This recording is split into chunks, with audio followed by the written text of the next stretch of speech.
SpongeBob my ass. I'm only 4. Bonjour, Monsieur Pussycat. Cracking toast, Robert.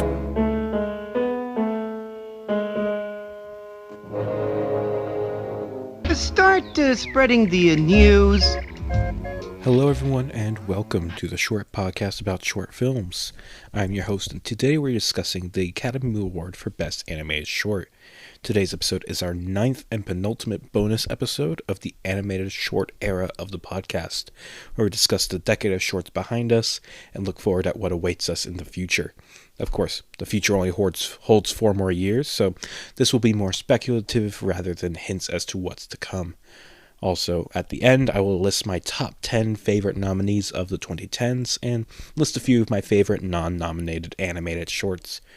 But before we get into the meat of the episode, I'd like to say thank you to all of the people who are kind enough to take the time to talk to me about random short films.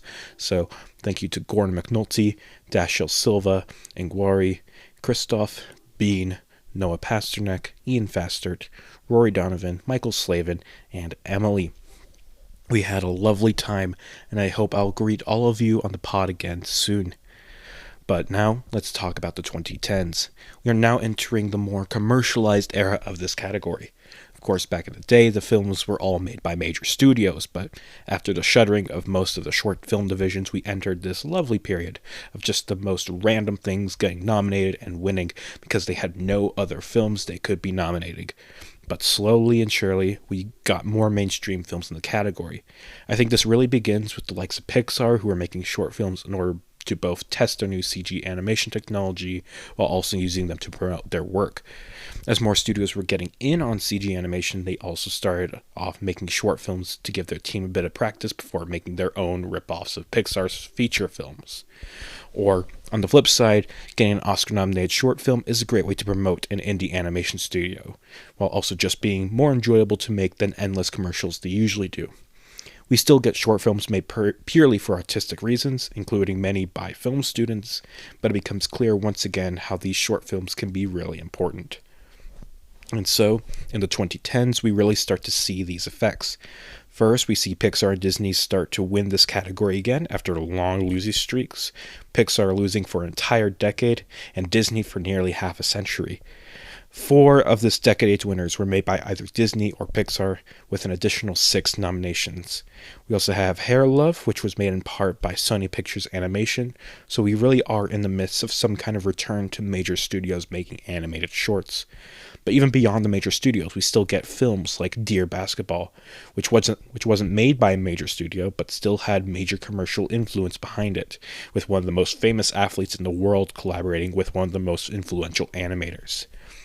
The other 4 winners were made by independent animation studios, including one being backed by government funding, that being Bear Story, and one which was also turned into an app, that being the Fantastic Flying Books of Mr. Morris Lesmore.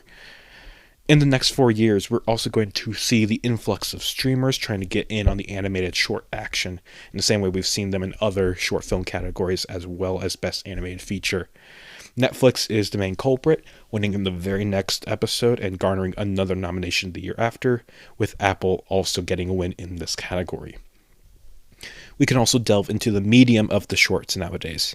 After everyone had their fun with CGI in the 2000s, and now that we're actually kind of good at it, the category features 6 winners made wholly with 3D computer graphics, and 2 more partially using them along with digital 2D animation.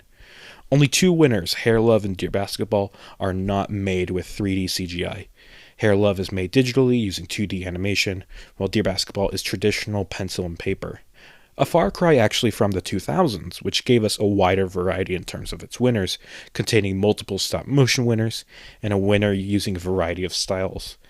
It's actually interesting how I feel this decade's nominees overall are more diverse than the 2000s, but the 2000s had more interesting decisions involving its winners. I'm curious how the 2020s will look. We currently have an even split with 3D and 2D animation so far. If I had to guess, I think things might continue that way until we miraculously get a stop-motion film picked up by a major studio. Perhaps this year's Spark Short itself? Unlikely. For one last completely different note, I want to talk about how my ratings have been fluctuating a lot with regards to many of these shorts. When comparing them to my first watch of them, 4 of the 5 films I had rated at 4.5 stars dropped lower, with 2 of them going all the way down to 3 stars. Meanwhile, 6 films that I had rated below 3 stars were then raised out of that pit, most getting at least a 3.5, and one even making it into my upcoming top 10 of the decade, which is a really difficult place to get into this decade, considering I could easily make a top 20 with all the great films. Even the worst film of the decade, Kitbull, raised from a half-star rating to a 1.5, and like Logorama before it, has risen out of its last place spot, leaving Hunky and Spunky as the worst film ever nominated. In all, 16 films had their ratings raised, and 11 were lowered, meaning that out of the 50 films nominated, over half got a different rating. I do not really know how common or uncommon that is. I hadn't really been checking that until now. I might make a spreadsheet counting the changes and revealing the result in the final bonus episode.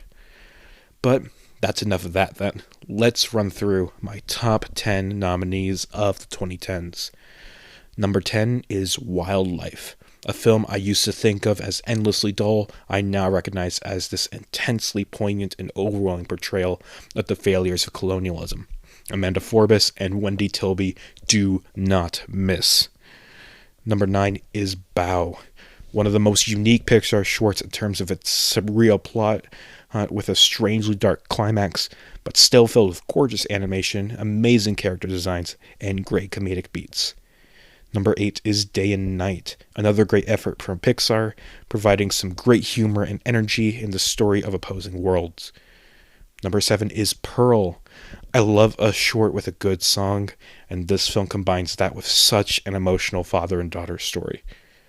Number 6 is Feast, not from Pixar, but instead Walt Disney Animation.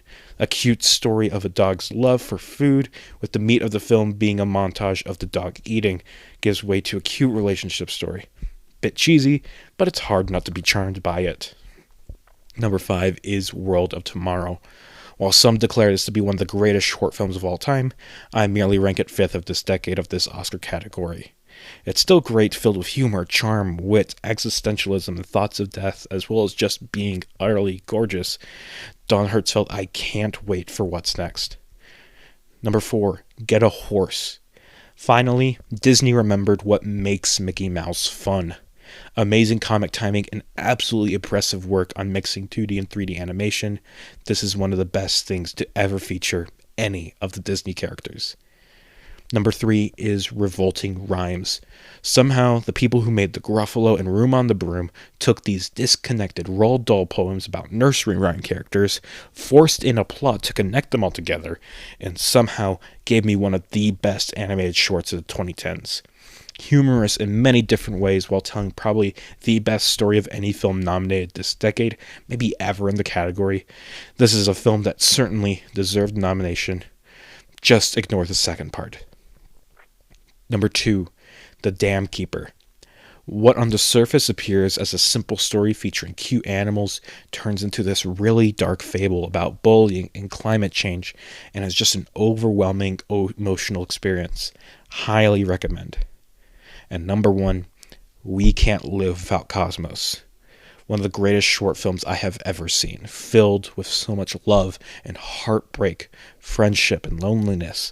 Just a thoroughly gutting experience that I hope everyone listening will also go through. That's my ranking. Like I said earlier, I could have easily made a top 20 with just how many great shorts were nominated this decade, but if you ever want to hear a full ranking, just wait a few weeks. I'm going to list off my entire ranking of every Best Animated Short nominee in an episode once we finish the category. But let's move on to other non-nominated recommendations. First, I'll start with the big guys, Disney and Pixar. Pixar has a few great shorts from this decade that I imagine weren't campaigned for the award as to not vote split, including Lava and the Blue Umbrella, as well as the Spark short Loop. And while Pixar has Spark shorts, Disney has their own series called Short Circuit, and some of my favorites of those include Zenith, Flower in the Mirror, The Race, and Cycles. Continuing on to filmmakers we know, there's Don Hertzfeldt's sequel to World of Tomorrow, The Burden of Other People's Thoughts, Toro Ko's Threads, Alexander Petrov's Firebird, and Konstantin Bronzit's He Can't Live Without Cosmos. Now I'll discuss a few films that were shortlisted for Best Animated Short but ended up not nominated, but were still shown at the screenings of the nominees because animated films are too short. These include Horpist, Maestro, Once Upon a Line, and The Head Vanishes. Next, some films that Christoph will enjoy me mentioning: The Maker, Malaria, and Soup of the Day. Lastly, on with my favorite short film not nominated this decade, Cloudberry, or also called Moroshka, about a young Russian girl befriending a wolf. It's quite sweet. That's all I have for you today. If you made it this far, thank you for listening. Tune in next week for the final 4 episodes of the Best Animated Short era of this podcast, followed by a couple bonus episodes discussing the category and how far we've come. This has been the Short Podcast about short films. Until next time, goodbye.